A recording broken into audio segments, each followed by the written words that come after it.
Hello बच्चों, आज class 11th physics के third chapter motion and straight line का 13th लेक्चर है। लेक्चर का नंबर 3.13 और आज आप पढ़ेंगे ग्राफिकल मेथड से इक्वेशन ऑफ मोशन कैसे ड्राइव करते हैं। पिछले लेक्चर में आप जनरल मेथड से और कैलकुलस मेथड जिसे इंटीग्रेशन मेथड भी बोलते हैं उससे इक्वेशन ऑफ मोशन ड्राइव कर चुके हैं।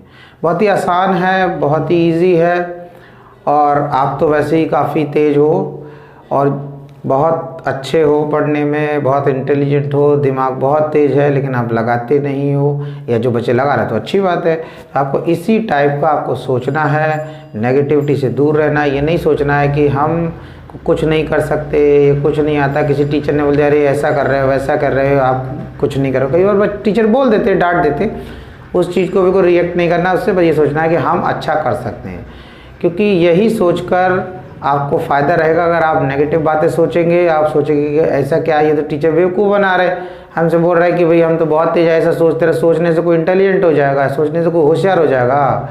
तो आप ये सोचोगे, अगर आप ये सोचोगे कि हाँ कि भाई हम कुछ नहीं आता, कुछ नहीं कर सकते, तो उससे क्या होगा, उससे तो और डिप्रेशन बढ़ेगा ना, उससे फ़ायदा क्या होगा।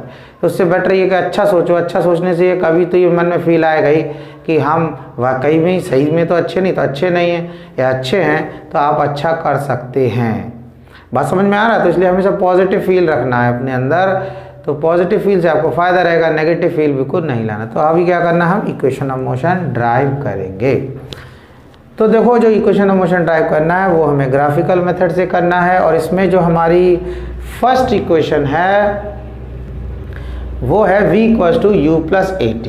तो फर्स्ट इक्वेशन को जो है हमें ड्राइव करेंगे, किस तरीके करेंगे। आपने पढ़ा कि जो वेलोसिटी टाइम ग्राफ होता है उसका जो एरिया होता है वो डिस्प्लेसमेंट को रिप्रेजेंट करता है और वेलोसिटी टाइम ग्राफ का जो स्लोप होता है वो एक्सेलरेशन को रिप्रेजेंट करता है। तो हमें यही कॉन्सेप्ट लेके, दोनों जो कॉन्सेप्ट की बात कर रहा हूँ उन्हीं में से एक को लेकर हम इक्वेशन ऑफ मोशन ड्राइव करेंगे। तो पहले जो हम इक्वेशन ऑफ मोशन ड्राइव करेंगे उसमें लेंगे कि वेलोसिटी टाइम ग्राफ का जो स्लोप होता है वो एक्सेलरेशन को रिप्रेजेंट करता है। तो देखो, हमने यहाँ पर ये जो लाइन बनाया है, ये ग्राफ बनाया है वेलोसिटी टाइम ग्राफ का, हमें इस लाइन AC का स्लोप निकालना है। उसके लिए हम ट्राइंगल ले लेंगे A, B और C। तो क्या हो गया, जो एक्सेलरेशन किसके बराबर हो गया, हमने लिखा एक्सेलरेशन बराबर हो गया slope of VT graph. VT graph के स्लोप के बराबर हो गया। क्या, VT ग्राफ का स्लोप एक्सेलरेशन बताता है। और आपको पता है जब एक्सेलरेशन निकालते हैं तो हम बात करें किसी लाइन का जो है स्लोप निकालते हैं तो हम tan थीटा का फॉर्मूला लगाते हैं। तो हमने यहाँ लिख दिया tan थीटा। अब tan थीटा क्या होता है, perpendicular upon base, perpendicular upon base. तो अगर हम इस ट्राइंगल में ABC में अगर परपेंडिकुलर देखें तो परपेंडिकुलर क्या हो जाएगा, BC और बेस क्या हो जाएगा, AB। तो अब आप एक चीज़ ध्यान दो, इस तरीके से मैंने दो ट्राइंगल बनाता हूँ मैं। यहाँ थोड़ा सा बेसिक है, 10th में तो आपने पढ़ रखा है, मैथ्स में आप बहुत अच्छे हो, बहुत विकट हो। इसको समझना है कि ये जो है एंगल थीटा अगर हमने लिया तो बेटा ये परपेंडिकुलर और ये बेस और ये हाइपोटेन्यूज, और अगर आपने ये थीटा ले लिया तो ये परपेंडिकुलर हो गया और ये बेस हो गया, ये हाइपोटेन्यूज। 90 के सामने वाला तो हाइपोटेन्यूज ही रहना है।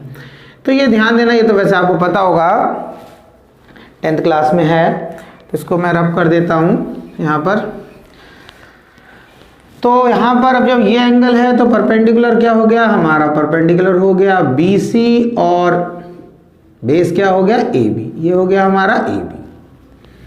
तो A = BC की जगह हम क्या लिख सकते हैं, तो थोड़ा समझना, B से लेकर D तक की लेंथ U के बराबर है और C से लेकर D तक की लेंथ V के बराबर है। इस V में से अगर मैं U माइनस कर दूंगा तो बचेगा V - U, और जो कि बराबर होगा C B के बराबर या BC के बराबर।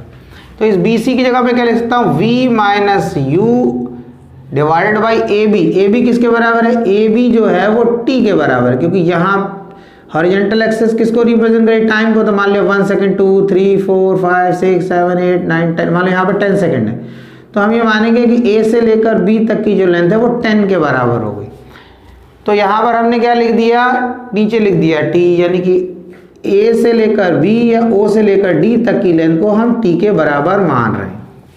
अब क्रॉस मल्टीप्लाई कर दो, v minus U equals to A T, तो v equals to U plus A T. देखो first equation of motion derive हो गई, है आसान, बिल्कुल आसान है, ठीक है। तो ये था, आप नोट कर लें। अब इसके बाद क्या करेंगे, second equation of motion drive कराएंगे। तो सेकेंड इक्वेशन ऑफ मोशन क्या है कि वेलोसिटी टाइम ग्राफ का जो एरिया होता है वो डिस्प्लेसमेंट रिप्रेजेंट करता है। तो इसी कॉन्सेप्ट को हम यूज करेंगे। तो यहाँ पर इस तरीके से हमारा ये ग्राफ बना हुआ है, तो इसको यहाँ पर u लिया, यहाँ पर हमने v ले लिया। तो हमें इतने पार्ट का क्या करना है, एरिया निकालना है कि वो एरिया किसके बराबर होगा, डिस्प्लेसमेंट के बराबर। तो हमने क्या लिखा, s डिस्प्लेसमेंट इतने पार्ट का एरिया, इसमें ये हो गया c a o d c, इतने पार्ट के एरिया की बात कर रहे हैं। तो ये क्या हो गया, ट्रेपीजियम बन गया। ये क्या बन गया, एक ट्रेपीजियम। आपने ट्रेपीजियम को पढ़ा होगा, ट्रेपीजियम का फॉर्मूला भी आपको पता होगा। ट्रेपीजियम क्या होता है, इसकी दो साइड पैरेलल होती हैं और दो साइड पैरेलल नहीं होती हैं। चार साइड होती हैं, चार साइड से बना हुआ, स्ट्रेट लाइन से बना हुआ एक क्लोज फिगर ट्रेपीजियम। दो साइड पैरेलल है, दो साइड पैरेलल नहीं है, और जो दो साइड पैरेलल नहीं होती है वो इक्वल भी नहीं होती है, वो इक्वल भी नहीं होती है। वैसे तो जो पैरेलल होती है वो भी इक्वल नहीं होती। तो सब प्रॉपर्टी की बात नहीं कर रहे हैं, प्रॉपर्टी से मतलब नहीं, हमें तो यहाँ सीधा फॉर्मूला लगाना है। तो हमारा क्या बन जाएगा, हमने लिखा डिस्प्लेसमेंट इक्वल्स टू किसके बराबर है, area of we T graph. या हम क्या लिख सकते हैं इसके आगे, या लिख सकते हैं area of trapezium, area of trapezium, trapezium का एरिया। तो यहाँ S is equal to half, area of trapezium का फॉर्मूला क्या होता है, सम ऑफ पैरेलल साइड। तो देखो बच्चों, ये जो हमारा ट्रेपीजियम बना CAODC, ये ट्रेपीजियम इस टाइप का बनना है बेटा, इस तरीके का, इस तरीके का। तो ये हमारा क्या हो गया C, ये हो गया हमारा A, ये O, और ये हमारा हो गया D। तो ये साइड और ये साइड पैरेलल है, तो सम ऑफ पैरेलल साइड यानी कि हम ले लेते हैं इसके अकॉर्डिंग OA, ये हो गया OA, और दूसरा DC। ये दोनों हमारी पैरेलल साइड्स हैं, और perpendicular distance between the parallel side, इन दो पैरेलल साइड के बीच का परपेंडिकुलर डिस्टेंस, ये हमारा होगा AB। तो लिख दिया हमने AB। तो S is equal to 1/2 OA किसके बराबर है, OA U के बराबर है, प्लस DC किसके बराबर है, DC किसके बराबर है, V के बराबर है, और AB किसके बराबर है, T के बराबर। T के बराबर A जो B, A से लेकर B तक की लेंथ है वो O से लेकर D तक की लेंथ है, और O से लेकर D किसके बराबर है, T के बराबर। जैसे मैंने बताया 1 सेकंड, 2 सेकंड, 3, 4, 5, 6, 7, 8, 9, मतलब यहाँ 10 सेकंड है। तो O से लेकर D तक की लेंथ हम किसके बराबर बता देंगे, 10 के बराबर। तो इसीलिए हमने O से लेकर D तक की जो लेंथ है उसको T से रिप्रेजेंट कर दिया। तो ये S इज इक्वल टू हो गया हमारा हाफ, U के प्लेस पर U लिखना है। अब एक काम करना है, यहाँ पर हमें फर्स्ट इक्वेशन की हेल्प लेंगे। तो फर्स्ट इक्वेशन बेटा क्या था, V equal to U plus AT। तो हम क्या करेंगे, इस V की जगह U प्लस AT पुट कर देंगे, यानी कि ये जो V है यहाँ लिखा है, इसकी जगह ये U प्लस AT। तो क्या जगह U प्लस AT, T की जगह T। अब S इज इक्वल टू क्या जगह U, और U क्या हो जाएगा आपका 2U हो जाएगा, ये 2U हो गया, प्लस AT की जगह AT लिख दिया और T की जगह T लिख दिया। 1/2 से इसको मल्टीप्लाई कर दो, 1/2 से मल्टीप्लाई करोगे तो 2 से 2 कैंसिल हो जाएगा, बचेगा U, प्लस 1/2 से इसे मल्टीप्लाई करोगे तो 1/2 AT हो जाएगा, और बाहर क्या लिखा है हमारा T।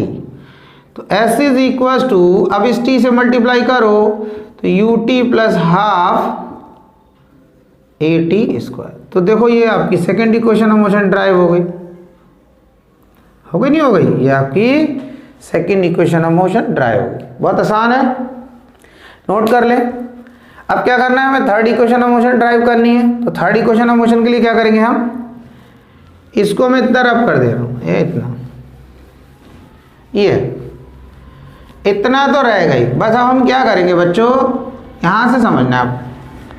करना ये है कि हमने अभी क्या करा था, सेकंड को ड्राइव करा तो v की जगह क्या लिखा था, u प्लस ए टी। अब v की जगह नहीं लिखेंगे, इस बार t की जगह लिखेंगे। क्या लिखेंगे, इससे t का एक्सप्रेशन बनाएंगे। तो हमने लिखा ए टी, इसको ये रहने दिया, और u को लेफ्ट में लिखा था v माइनस यू। तो जो t है किसके बराबर हो गया, v minus u upon a के बराबर। वैल्यू पुट कर दो, s is equal to half. अब बच्चों देखो ये u प्लस वी लिखा है तो हम इसे v प्लस यू लिख देंगे। अभी बताऊंगा क्यों लिखा है इसको v plus u. u plus v लिखा है तो प्लस में है, 2 प्लस 3 या 3 प्लस 2, बात तो एक ही है प्लस में। और t की जगह लिखे v माइनस यू। और दूसरी चीज़ एक ही है ना, ऐसा करा क्यों ये भी समझ लो। ऐसा क्यों कर रहे हैं हम ये भी समझना आपको। ये बच्चों इसलिए करा क्योंकि अगर हम इसको v को पहले लिखेंगे और u को बाद में लिखेंगे तो क्या होगा, ये v प्लस यू और v minus u, a plus b और a माइनस बी का फॉर्मूला हो जाएगा। अगर मैं इसको ऐसे लिख देता u प्लस वी, देखो, और यहाँ पे लिख देता मैं v माइनस यू, देखो तो ये भी हो जाता है। ऐसा नहीं है कि ये a plus b a minus b का फॉर्मूला नहीं बनना है, लेकिन थोड़ा रिप्रेजेंटेशन इसका सही नहीं है। अगर हम इसको a बोल रहे हैं और इसको b बोल रहे हैं तो फिर इसकी जगह ये क्या लिखा है, b माइनस ए। तो a plus B, B minus A ऐसा लग रहा है ना। और अगर हम इसको चेंज करके ऐसे लिख देते हैं v प्लस यू और v माइनस यू, तो कैसा लगेगा, लगेगा a प्लस बी और a माइनस बी। लग रहा नहीं लग रहा। तो देखो रिप्रेजेंटेशन भी होता है एक चीज़ का। कोई आया, किसी ने बोला कि भैया हमें पानी पिला दो, और जो पानी पिलाने वाला वो सीधा या तो बाल्टी उसके सामने रख दे, लो पी लो, या उठा के जग रख दे, लगा दे कि लो पी लो। तो ये क्या तरीका है। तो वही चीज़ समझना ना। आप तो पिलाने वाला तो बोलेगा भैया तुम्हें तो फायदा है ना, तुम तो पूरा बार बार मांगते, तो इसे पूरा जग ही दे दिया तुम्हें या पूरा बाल्टी दे दिया, लो पी लो इसमें। लेकिन बात वही है कि एक रिप्रेजेंटेशन भी होता है हर चीज़ का, कि अगर उसे प्रॉपर एक ग्लास में देंगे, भले वो दोबारा ले या ना ले वो बात अलग है, तो एक अच्छा लगता है उसमें। ना ऐसे देंगे तो बोले ये कौन सा तरीका है।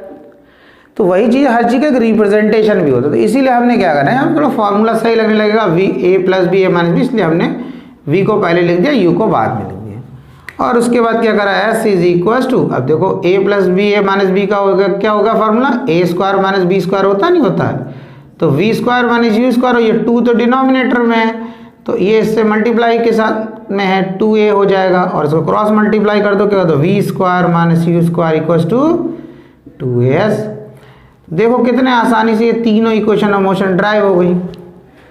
इसको नोट कर लें, इस लेक्चर में 3 ही ये कराएंगे, और जो 4th इक्वेशन ऑफ मोशन है वो नेक्स्ट लेक्चर में कराएंगे। तो इसको नोट कर लें। अगर आपको किसी भी टॉपिक में बच्चों कोई दिक्कत होती है, कोई प्रॉब्लम है, किसी कॉन्सेप्ट में समझने में दिक्कत आ रही, तो आप मुझे बताएं कमेंट बॉक्स में, कमेंट करके बताएं, मैं उस पर एक वीडियो बना दूंगा। उम्मीद करता हूँ वो आपके लिए हेल्पफुल होगा। बिल्कुल टेंशन ना लें, फ्री माइंड होकर पढ़ें, कोशिश करते रहें। कोशिश करने वालों की हार नहीं होती, मेहनत कभी बेकार नहीं होती। पढ़ते रहें, आगे बढ़ते रहें।